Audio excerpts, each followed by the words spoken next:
everybody, and welcome to our season finale of The Witcher Chaos on the Pontar, an actual play podcast made by Elsewhere and Beyond, run using The Witcher TRPG by R.Talsorian Games. Though this show comes to an end today, fear not, as we have plenty in store for you all in the new year. So keep an eye on this space, check out our socials and our website elsewhereandbeyond.com for future news.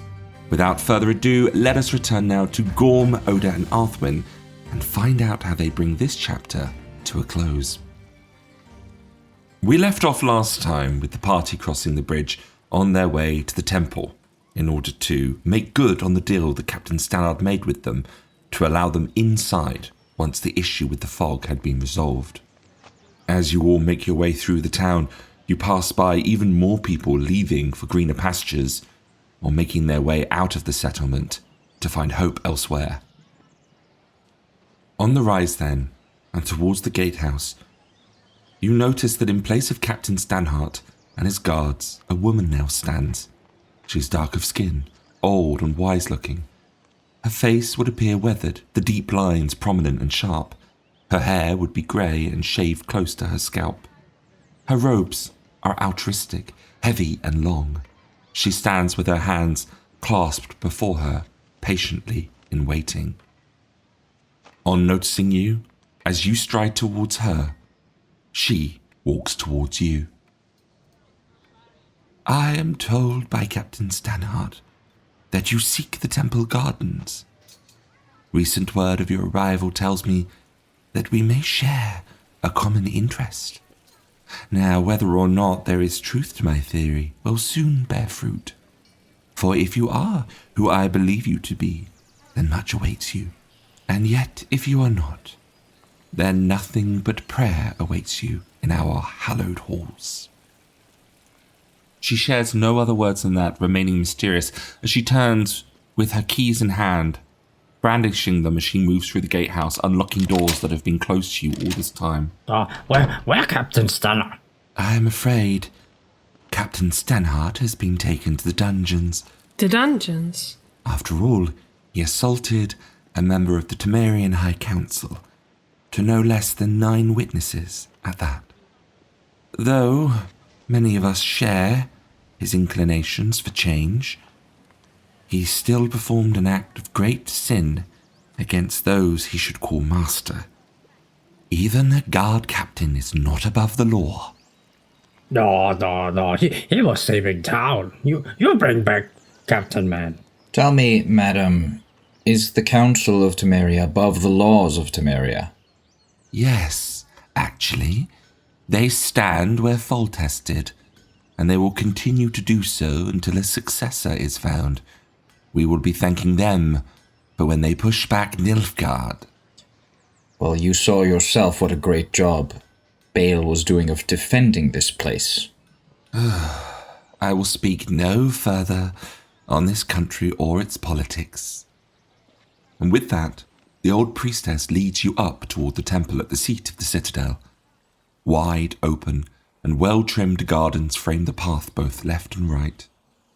The scent of lilies waft around you as the birds chirp and the insects buzz. Out from the garden, the party take in sight of an open and wide pond, dense with greenery and beautiful blooming lilies. At its end, 3 tall statues stand, the maiden, the mother and the crone. 2 of the statues weep, the mother and the crone, and in their arms they cradle a babe and a book. In the arms of the maiden, she holds nothing, and neither does she weep. The priestess stops a few paces from the pond. Well then, let us waste no further time. Your errand stands before you. I am all that remain of our priesthood after Foltest's siege, and I have many tasks to attend to.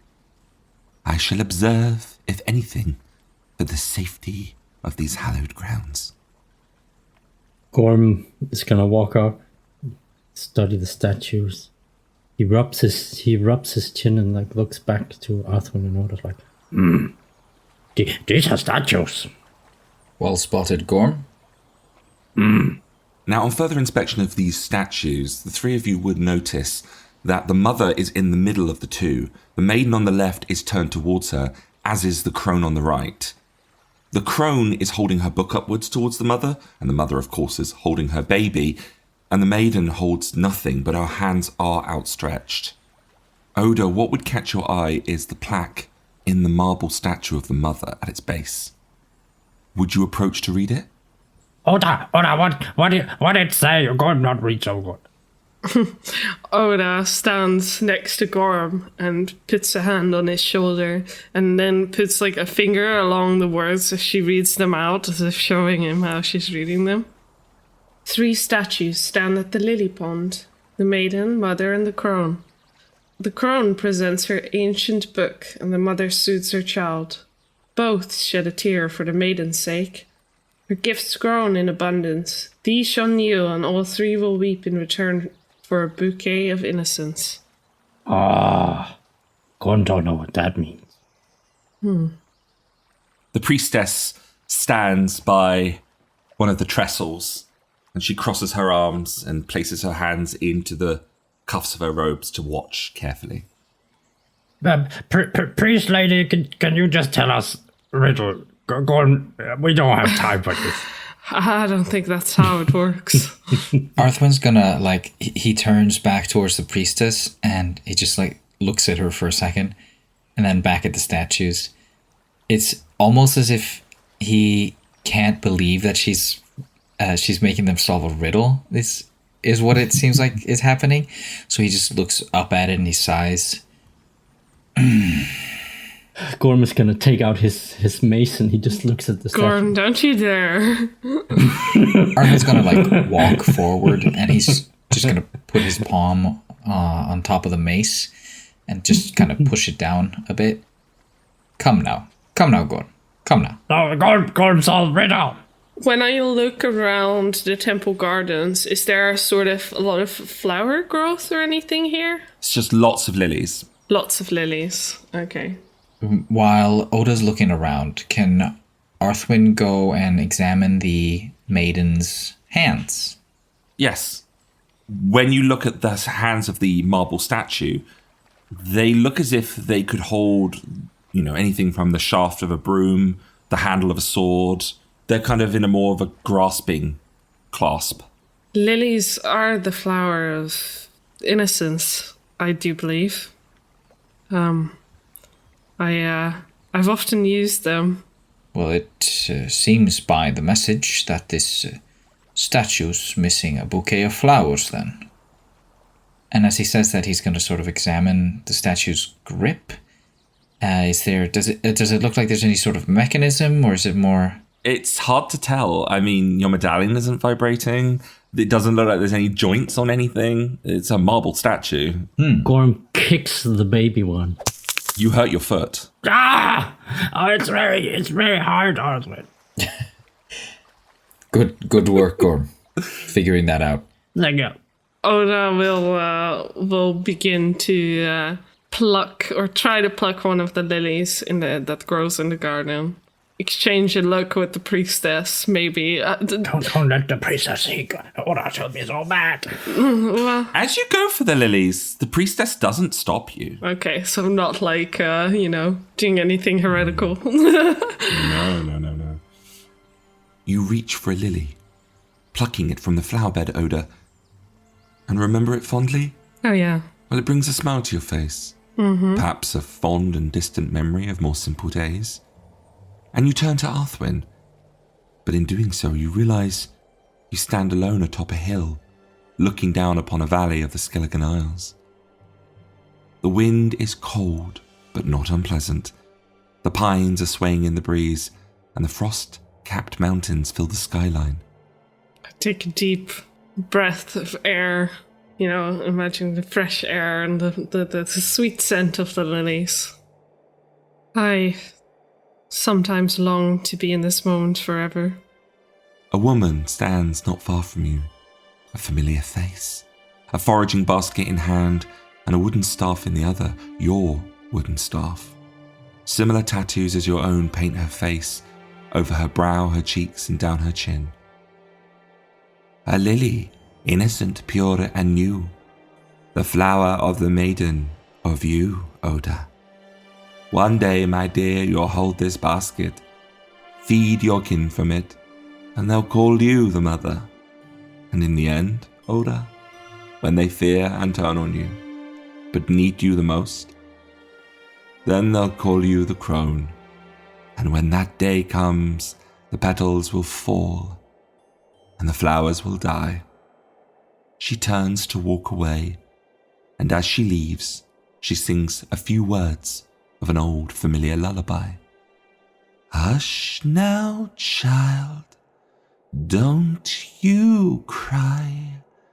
Mother's going to bind you on the pyre. And Arthur, you see Oda standing up with a bouquet in her hands as she's walking towards the priestess. And she looks a bit in like a trance. Arthwin decides not to interrupt her. Oda! And even as Gorm calls out to her, he's going to wrap his arm around him and just sort of hold him close as well. When you come to, Oda, you find yourself standing before the priestess, the one that guided you to the garden. She has her hand on yours, and she's looking you deeply in the eyes. It seems I was right about you. Oda shakes her head and blinks her eyes. What do you mean by that? She smiles softly and places a hand on your cheek. Something walks with you, dear. You are not alone. I see it, all the burdens that have come before you, and the struggles that lie ahead. No, there is something else here, and it is very much with you. How do you know? How do you not? I don't pray to the one you call mother. Yet, this place. She looks at the priestess. Over my long years, I have seen people fight and die to prove which god or goddess is real and which is not. I have learned that neither can be proven, but it is how we act and in the wake of our worship that others listen. On an old and dusty bench not far from the two of you, she leans down and etches the symbol of the waxing, the full and the waning moon together. A mere 200 years ago, that was a sign of witchcraft. And now it is many that we use for the worship of Menetali. So take from that what you wish, and I shall take my leave. Oda nods and turns to the pond.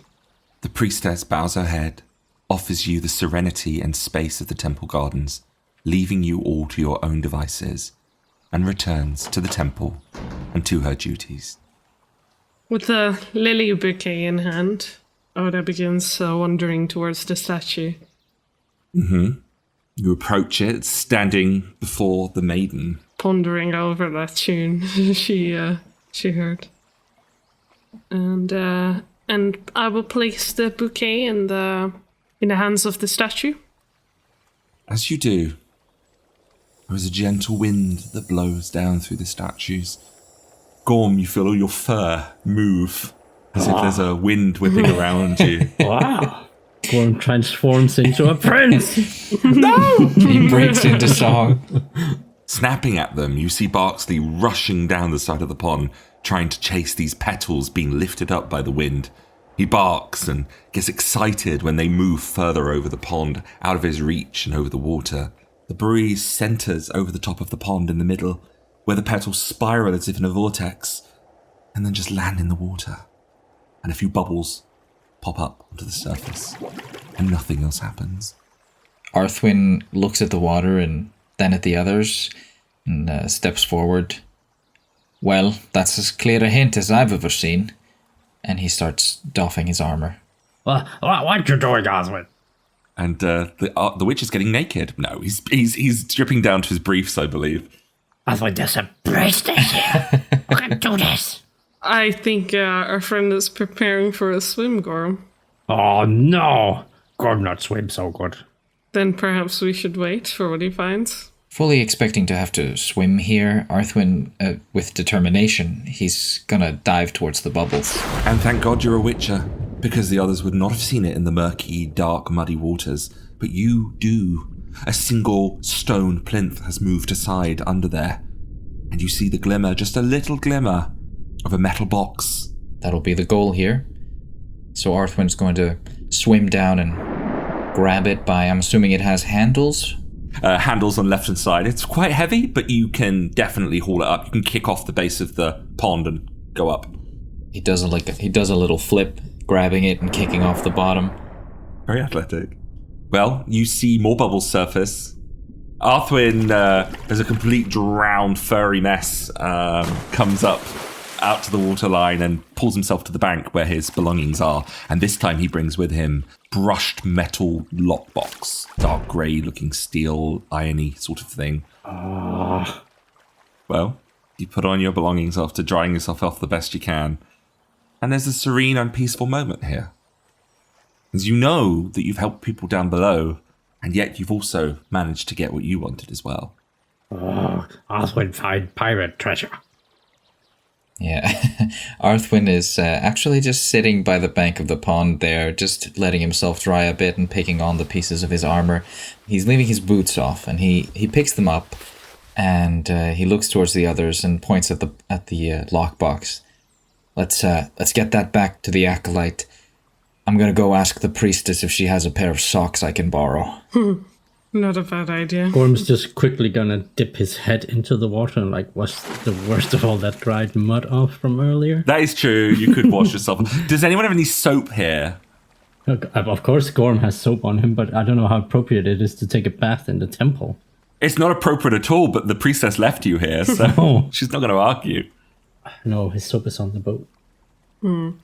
Arda plucks one of the lily flowers at the stem, and when Gorm arises from the water, she just brushes some fur behind where his ear would be and tries to kind of pin it somewhere.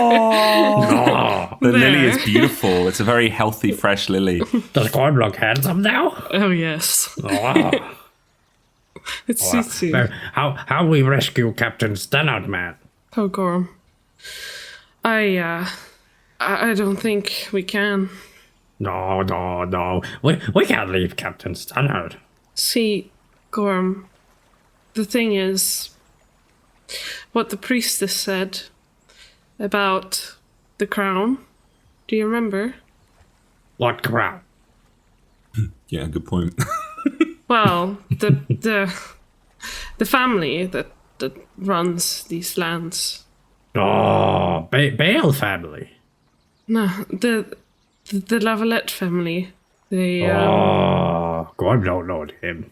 well, even though it's Captain Stannard, they had served the people and saved his son, possibly.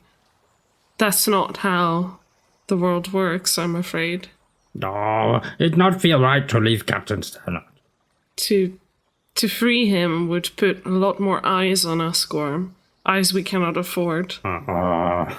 We can push for him to receive a fair trial at the very least before we go. Why He did save a lot of people, Gorm. I'm sure they'll go easy on him. We break him free. Take him on boat. Gorm, we've got what we need. We need to get out of here. Oh, Gorm don't like leaving friends. I know. I know, Gorm. I know. Remember the mission, Gorm. We're here for something important, and if we all get caught, then Kalkalistein's all mission would have been for nothing. Exactly. That is what we must do. Can we not do anything? Tell you what, Gorm. I can write a letter of sorts to at least explain the story that we can maybe leave for the lady, or whoever will judge over Captain Stannard's fate. Perhaps that's the least we can do. Can you write it also from Gorm? Of course. Oh, okay. We will sign it with, well, perhaps not our own names, but... Gorm not know how to write Gorm. That's fine. Was Arthwin able to procure a pair of socks? Oh, absolutely. And she gave you a pair of sandals. Oh, beautiful. So with that then, you all leave the temple garden and its lily pond, making your way out through the gatehouse and back down to the castle streets. Which way would you like to go then? Do you speak to anybody, perhaps visit somebody, or do you find the blacksmith? Or perhaps do you leave La Valatte quietly aboard the acolyte and without any trace at all?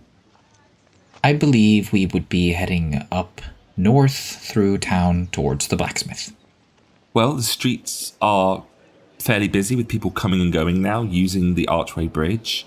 The inn, less so busy, and you continue moving north. As we go, Oda will stop the party for a moment and say, actually, there is something I need to do. I'll catch up with you, maybe.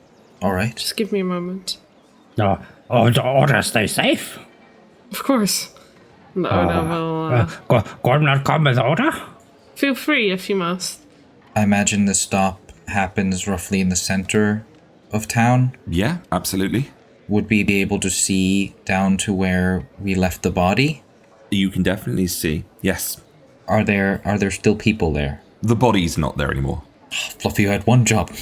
Yeah, well, he's, as you know, not the best halfling for the job, of any job. Okay, I think Gorm's just going to kind of pat Barkley and be like, Barkley, you go with Oda and keep Oda safe. Oda would have a dog companion with her now.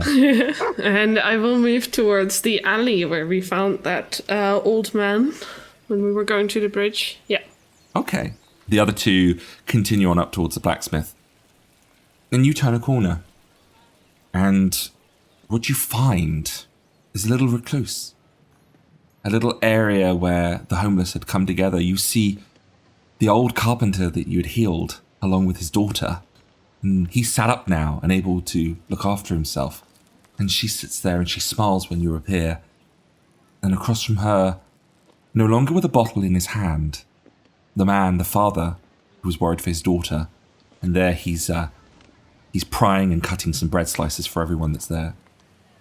I remember you. Your father. Yes, I remember. You took those rings as gift for the words you said. Yes. And we would come back to you. Do you remember? My daughter. Is my daughter with you? And he's more sober now than he was before. He looks around to see behind you. Oda casts her gaze to the ground and looks very solemn. No, say, please. You told us your daughter was at the sanctuary house, wasn't she? Yes, I did. Oda takes a step forward and actually tries to put a hand on one of the man's hands. I'm so very sorry. The man just leans his head forward and just starts, his shoulders begin to roll as he weeps silently to himself. And you see the woman who was once hysterical with need comes up to his side. Don't worry. I'll look after him. Thank you for letting him know. He's been talking about her for days. Of course. I'm incredibly sorry for your loss. At least now I know. Your daughter is with the mother now, and I will pray for her soul. The woman puts a hand on your shoulder. Gods be good to you. Gods be good to you. I nod. Pull my hood up to turn around. And you leave. And Barksley, who's been sat patiently at the end of the alleyway, follows you as you go. You will now be known in the La Valatte area as the Kind Woman. Oh. For years to come, and even generations, they will know, and this is your reputation, they don't know your name, but they just know the Kind Woman. And they speak of a woman with tattoos on her face who came bearing gifts of healing and hope. And with her father, she walked through the towns and she would aid. Now, these tales get a little bit pushed later on, and some start to say you're a bit of a miracle giver. But they say that the Kind Woman was the maiden in disguise. Wow. Oh, man. We'll say about how this woman came here and she was the avatar of the maiden. She was an actual spirits sent for good. And I will tell you now, 100 years from now, there will be a statue of what people claimed you looked like in the temple gardens. It's amazing. It's very nice. Oda, with Barksley at your side, you catch up to the other two as they are making their way towards the blacksmith. Gorm and Arthwin, you are nearly there, and you see, as you approach, Jong and another fellow, who you could safely assume at this point is Uther, are sat on a low-rise wall. A few meters to their right, working away in his forge, you see Nabal. He fondly looks over to his son, and it's when he looks back that he catches your eyes, and he offers you a slow nod in respect. Behind the wall, where the boys are sitting, is a freshly dug grave. There are flowers there, lilies in fact, trinkets and other sorts of belongings, hanging from the headstone and laid on the mound of earth. Hello! It's Gorm and Arthwin! John runs over. There you are. I heard more about what you did through others and locals than I saw it myself. I'm sorry, as he gestures to Oda, who's approaching now from behind. I'm sorry, I did stay as long as I could. But then I heard Uther and I went out. I had to. Of course. I understand, but I'm glad to see you're well. Bit tough.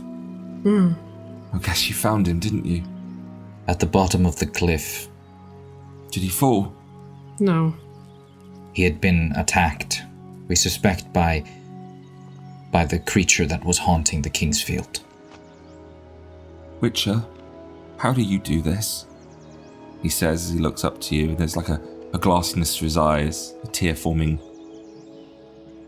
How do you put yourself in front of the people that you want to protect, and still lose the people you want to protect? Is this why you lot do it the way you do? No family? That's a question that has plagued me for many years too. How do I do it?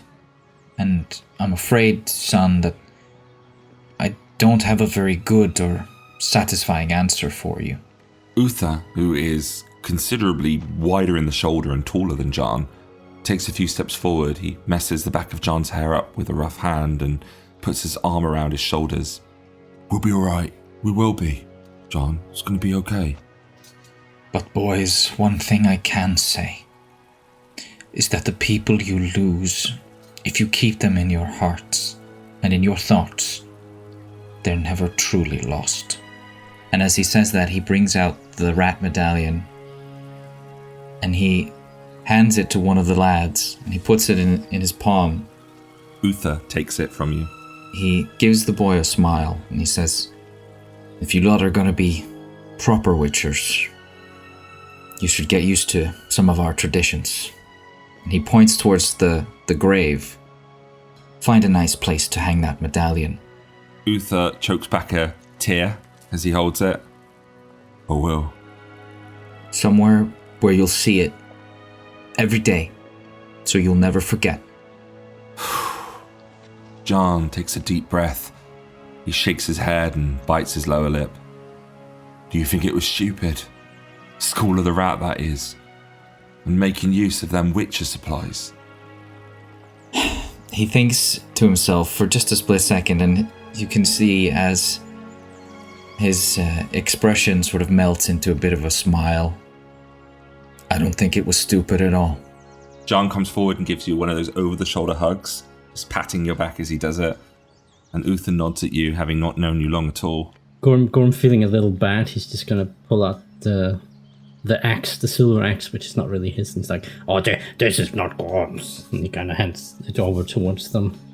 John pauses, and as he lets go of the embrace with the Witcher, I meant the Witcher just stand, but like... He'll just give him a bit of a tap on the back, just almost a little awkward. He lets go of you, Arthwin, and takes a step down and has to kneel a little bit to look at you, Gorm, and says, you know what? I think you've got more monsters where you're going. Oh, Gorm used this to kill many monsters. Yeah. Honorary member of the School of the Rat, hey? Gorm be Rat Witcher!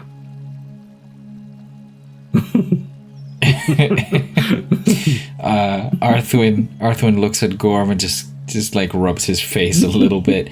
Gonna have to deal with that now. Gently and politely just palms the axe handle back towards you as in a gesture to say keep it. I go. And the two lads stand up and they walk towards the grave where they already set down the trinket onto the gravestone, the sigil of Meletali they've placed there. And Oda, Arthwin and Gorm, you see Nabal Savik come out, dusting off his hands. You did it. You saved my son. I am beyond words. Thank you. Son saved himself. I think it's time I put this settlement back together. Put my forge to good use. He looks to Gorm. Not only do I have my boys, but I now have 4 helpers too. I am told I have you to thank for that, Werebub. Gorm help. I will ensure to pay them for their work, and as a gesture of thanks to you, I have something. Take no offense, but I noticed that mace of yours is getting a bit worn, and, I had a few weapons left over from my time serving in the war. He brings out a lovely-looking battle axe. For Gorm. And with it, a large grey shield. And what's nice about this for you, Gorm, is that though it's a standard large shield for most, for you can lay it down like a povis or a tower shield and gain full cover from being behind it. These will serve far better use for you, little one. So many presents. I go. Gorm ask little favor? Of course. What is on your mind? Help tell people how Captain Standardman helped save Castle, because he in jail now, very scary. You know what, little one? Something tells me he's not going to be there for long. It'll be on the gallows by tomorrow. I'm not going to say that. Captain Stannard was the best of all of us. Even in my grief, I chose to stop doing what the town needed. In his, he tried harder. He tried harder to do what Bale would not. Take care of the people. You know, and he says this, musing it, stroking a finger through his closely shaved beard. I think tomorrow morning one of the hinges on the bars may fail, and the people would protect him, calling him a hero. Taking one man is one thing, taking 100 is another. He winks slyly to Gorm. How unfortunate for the guards that fell asleep on their watch. Gorm very thankful. Now as for you, Master Witcher. Gorm also Witcher now. Oh, really? He laughs warmly, and with a fond smile he pats you on the head, Gorm. But for you, Master Witcher, I may have something for you. He heads back into his forge and, after a few moments, procures you some steel armor enhancements that I'm sure you may find very useful for your new griffin attire. Much obliged, sir. I'll make sure these come to good use. And he accepts them, and he sort of tucks them under his arm and gives the blacksmith a pat on his shoulder. And then he walks towards the boys at the grave, and he sort of kneels down by the grave with them, and he starts talking to them and telling them about some Witcher traditions and stuff. And for you, my dear lady, Oda was the name, yes? Well, you look of similar build to my late wife, and she enjoyed riding, so I have some attire, leathers actually, that I think would help you greatly. You can even wear them beneath your robes. Oh? The blacksmith, Nabal Savik, ventures back into his forge, and from inside a safe box beneath his workbench, he does indeed bring out a full set of leathers for you, Oda. Warrior Oda. And I'll tell you now, these are 10 SP to every location. Ooh, nice. Very nice. You definitely use that. Also along with 1 armor enhancement slot available to all locations. I dare say you are going to see many scraps ahead, and I do hope it will help you. It does. And it will. Thank you. And whilst we're looking at our inventories, do remember, Oda, that you actually have a silvered stiletto on you, so you might want to keep that close at hand for the future. Yeah. Yes. After a short while then, Nabal would come down from the forge, perhaps along with you, Oda and Gorm, as you meet back up with Arthwin. Yeah, speaking of stilettos, Arthwin has taken a couple of daggers that either from the boys that they had on them or from around the workshop. And he's standing over by one of the nearby trees, and he's hunched over and he's holding both of the daggers. And he's showing the boys some tricks on how to use their small stature to their advantage in a knife fight. And he's saying like, all right, so use your size to just get low and underneath them. Nobody parries low on their offhand side. Arthwin, I'm sorry to break it off, but I think we must depart. Arthwin stands to his full height and he nods over at Oda. And he flips the dagger in his right hand over and he grabs it by the blade. And he hands it towards Uther. Remember what I've taught you. I will. And he takes the dagger. Gorm also gave advice. You just bunk on head.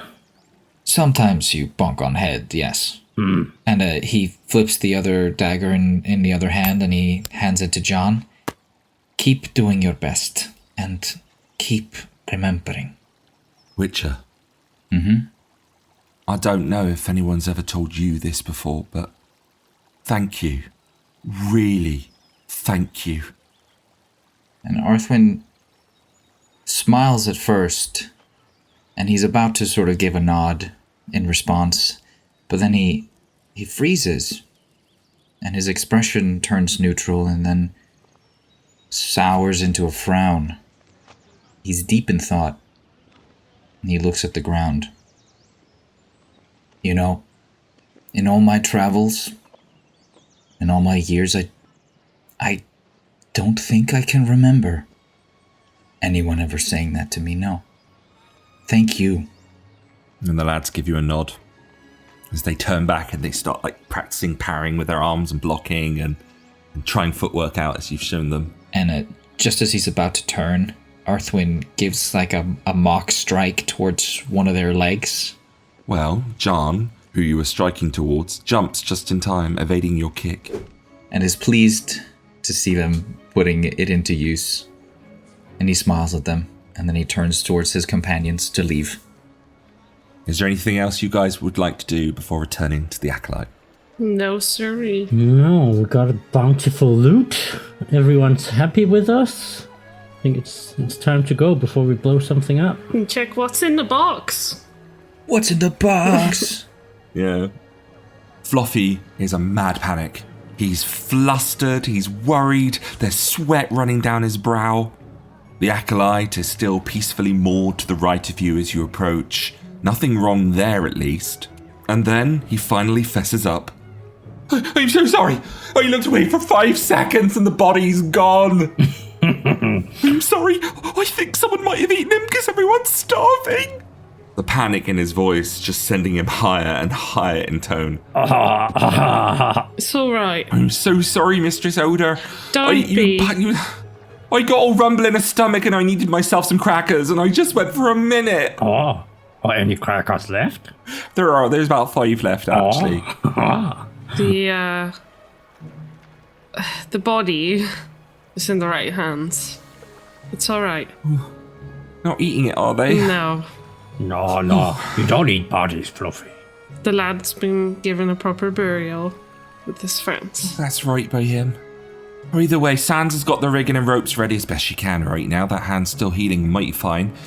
I think we ought to be getting out of here soon. Abrava's up. She's able to walk now with use of a cane I've given her. She says she'll be getting off soon and would like to have a chat with you three. Okay. All right. Oh, Fluffy, Gorm Witcher now. Oh, congratulations, Gorm. I'm really glad to hear that for you. Hang on a moment. Gorm! Have you already gone and broken that saddle? I spent ages working on that, at least half an hour. I missed out on my second breakfast. Oh, God, I can't believe it. Hang on a second, Barksley, get back here.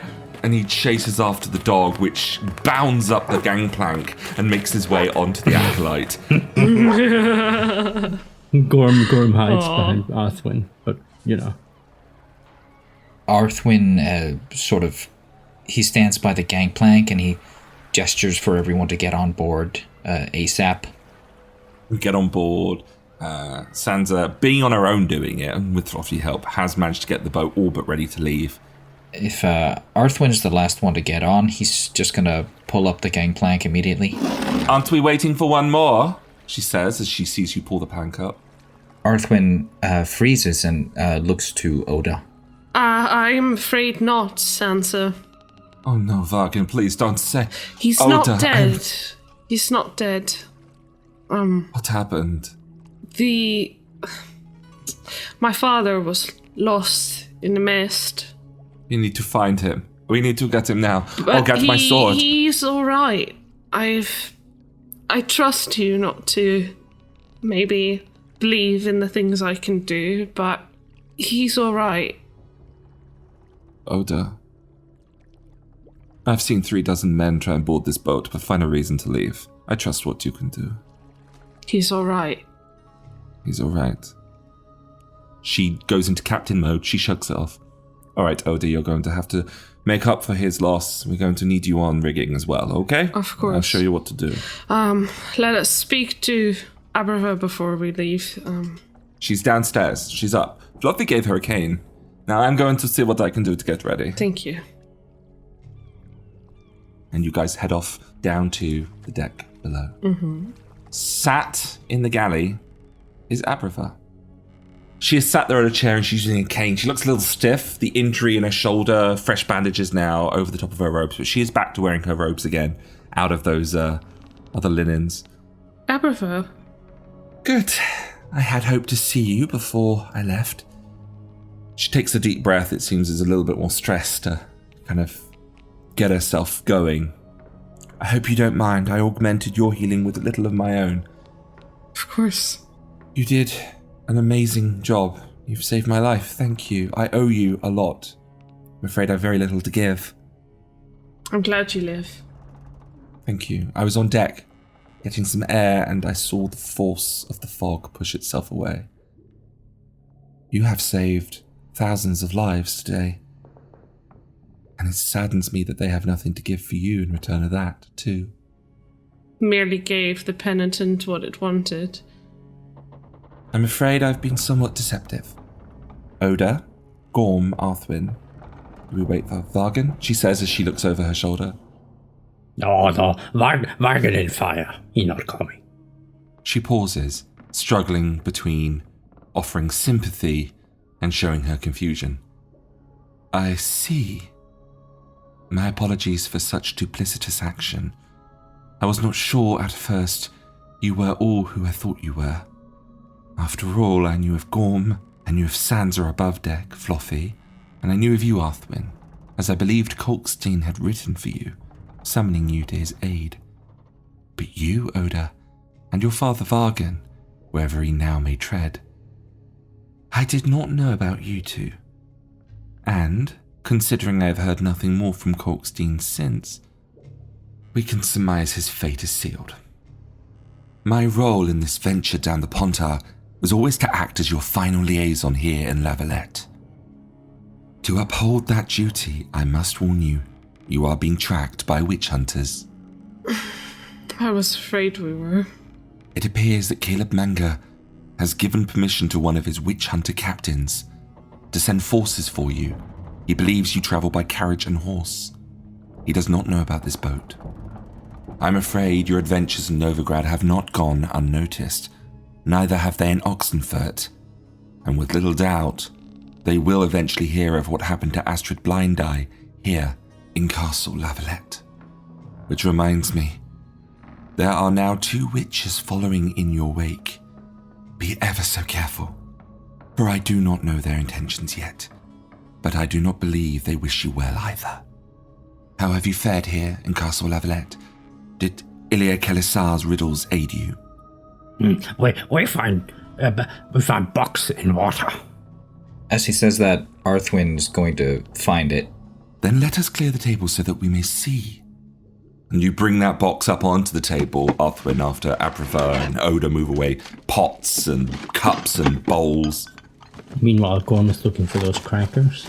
Well, Arthwin, I think, is going to just place it on the table there, yeah, as you say. He steps up behind it and he brings his arm over on top of it and he starts just yanking it open. Can you roll me a physique check? I can do that. 18! He pries open the metal seals, pulling the box open. And inside you see 3 interesting looking items as the last of the water from the pond splashes out and drains across the table. You see a book, a leather headband, and a brass or possibly gold-looking chalice. Abrava takes a step forward. Oh my goodness. Oh, it's just old junk. No, Gorm.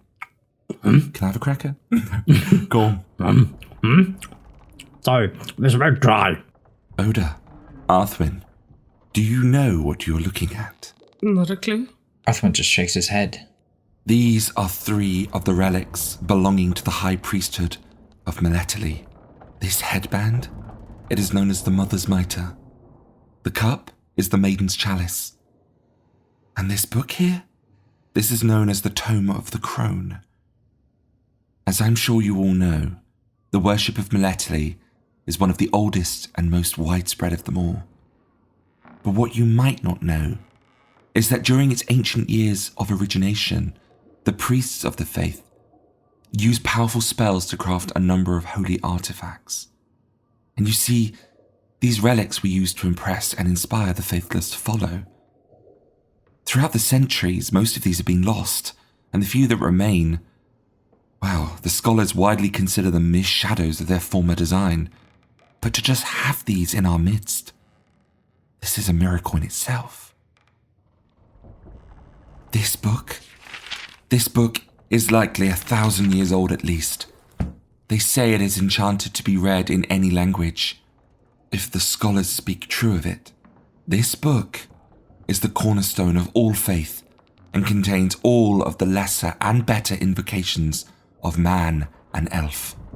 Arthwin looks at it. He's very careful with it. He has seen old books before, and he knows to be extremely careful with them, but this is probably older than anything he's ever seen. He sort of cradles it in his hands, very, very gingerly turns the first page just to have a look. And on that first page, you already start to see the words forming so that you can read them with ease. And although you might not understand the theoretics of the faith and the belief behind casting these invocations, you can immediately see phrases and passages in this book which would already debunk and shake the foundations of many of the newer religions that have formed across the continent. He's going to go ahead and close it again. I'm not touching this. We don't need to open this Pandora's box right now. Oh my god, yeah. You guys can go ahead and mark down that you now have in your possession a tome which can teach all of the novice and journeyman level priest invocations to anybody that can learn them. Next, Abrava comes to you, Oda, and she shows you this Maiden's Chalice, this cup. She goes into explaining that it had purposes to prove faith to people. And for the sake of our listeners and for yourselves, I will read out the actual effect of this cup. The Maiden's Cup has a number of effects available to its user as dictated by the liquid poured into it. Upon drinking from it, the imbiber must roll a d10. On rolling a 1, the relic loses all of its magical potency and becomes nothing more than a golden cup. There are 5 substances that can be poured into this cup. Pouring water into it can be used to immediately cure poison. Ale immediately cures any disease. Wine can restore half of the imbiber's total luck. Spirit allows the imbiber to cry up to 3 units of 5th essence. And a virgin's blood allows the user to restore 20 health points and set all of their current wounds to treated. My god. Of course, Abrava finds her own way to share this with you, and she passes you this golden cup. I think we should store this away somewhere safe, Oda. Of course. And finally, she picks up this simple-looking headband, the band she called the Mother's Mitre.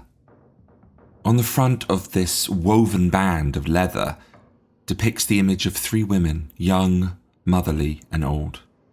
Unlike the other 2 relics, which are grand in how they appear, this one is simple and altruistic. It would blend in, perhaps, be overlooked amongst others. Oda, this headband is a focus. It will greatly increase your magical potency, but it is more than that. Again, as Abrava uses the correct language of the setting to explain how it works, I will lay down the more mechanical benefits of it. It has +2 SP towards any head armor and can be worn beneath hats and hoods, but it cannot be worn with full armored helmets. It has a focus with the property of 3 and is immune to magical damage. It grants a +1 to your human perception, spellcasting, and ritual crafting. And that's not all. It allows the wearer to reroll their first magical fumble of the session. This new outcome must be used in place of the first. Abrava smiles softly to you, Oda. This one will serve nobody in a dusty old magical room. Wear it, Oda. It will serve you well. And she places the headband upon your head herself. And with that, she takes a deep sigh and gazes towards the gangway and the exit. It's time for me to take my leave. Oh, where will you be going? Oh, don't worry about me, my dear. I am resourceful. But now so must you all. With the loss of Vargan, your crew is thinning. Look to the allies you make along the way. There are those that would help you, and there are those that are in desperate need of your help. Perhaps you can fill your roster with those you know you can trust, and further your crew. Well, we could get rat witchers. No, this journey is far too dangerous for those boys.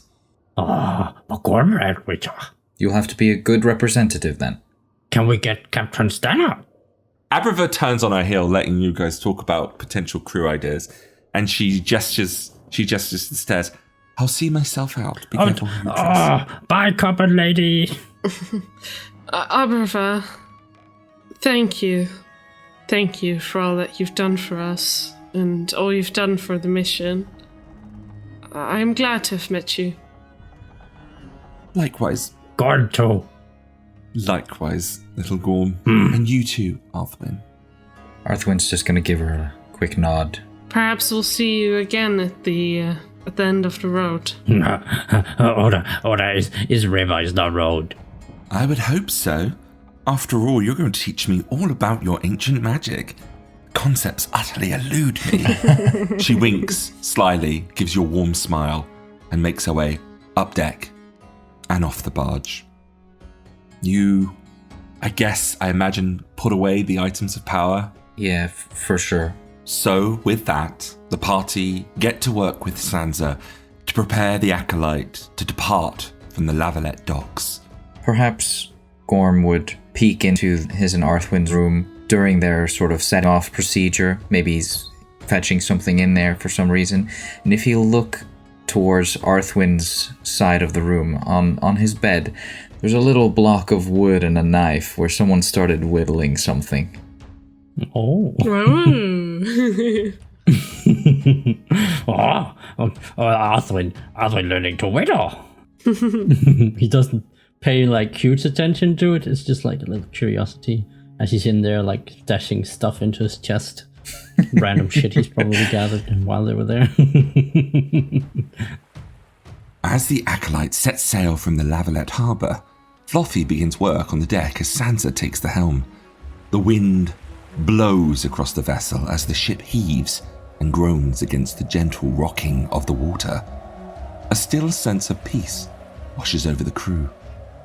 Oda lays down in her cabin, drifting off to sleep with the memories of her father, of the journey so far, and a lingering sense of fate ahead of her.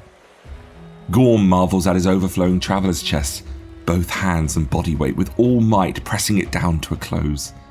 His journey now full of the family and friendships he always dreamt of. And in the galley, Arthwin ignites a single candle with the sign of Igni, lounging into his chair and massaging his old, wounded muscles. A smile sits upon his lips, for he too sails towards resolution, redemption, and, perhaps someday, a final conclusion. And with that, we bring the first season of The Witcher, Chaos on the Pontar, to a close.